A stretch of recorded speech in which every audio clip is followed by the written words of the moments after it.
Bonjour, mon nom est Jean-Pierre Deschênes, ici la chaîne Naturamed, et je suis spécialiste et expert en intolérance, en modulation du stress et aussi en coaching alimentaire par rapport au stress. Donc, aujourd'hui, on va plutôt parler de quel est le moyen pour nous aider quand on n'a pas un bon transit intestinal. Alors, il y a beaucoup de gens qui souffrent de constipation et c'est vraiment un fléau.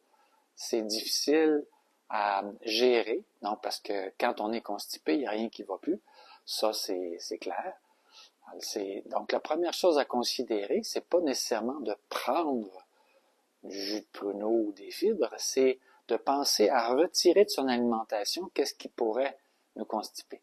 Et ça, c'est surtout en lien avec des intolérances alimentaires.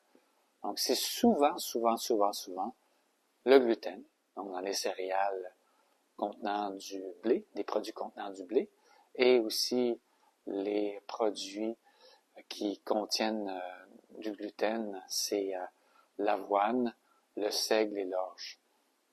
Alors, c'est vraiment important de considérer, de retirer des aliments qui pourraient causer donc des problèmes de type constipation. Des personnes qui sont aussi keto peuvent avoir expérimenté ça. Pourquoi?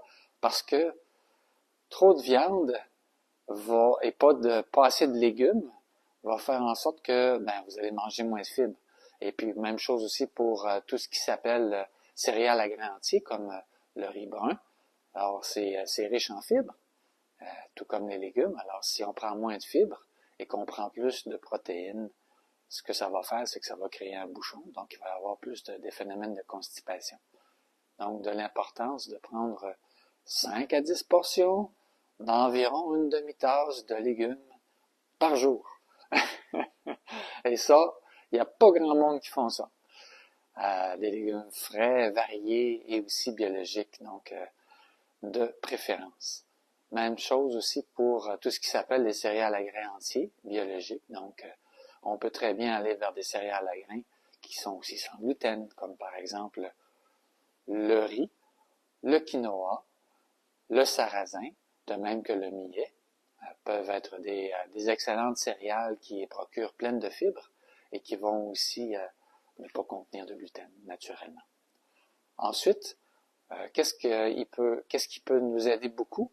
C'est moduler notre stress. Parce que quand on vient à être stressé, donc, on se contracte. Alors, si on se contracte et qu'on bloque la respiration, c'est très difficile de permettre à ce qu'il y ait un péristaltisme, c'est-à-dire un mouvement au niveau de l'intestin, et qu'il puisse y avoir donc une élimination saine. Beaucoup de gens en voyage sont pas capables d'aller à la toilette. Donc, c'est vraiment particulier. Ça démontre que on est un peu anxieux hors de chez soi, donc d'être dans son intimité à pouvoir déféquer. Alors ça, c'est vraiment un problème aussi assez fréquent.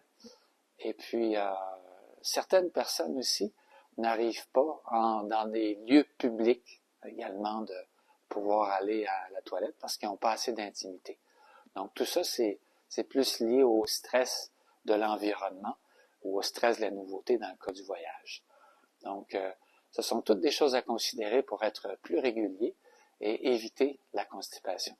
Donc, si vous voulez d'autres trucs pour une meilleure digestion, une meilleure élimination, alors je vous recommande de cliquer en bas et puis vous allez pouvoir avoir des informations supplémentaires pour justement mieux digérer, mieux éliminer.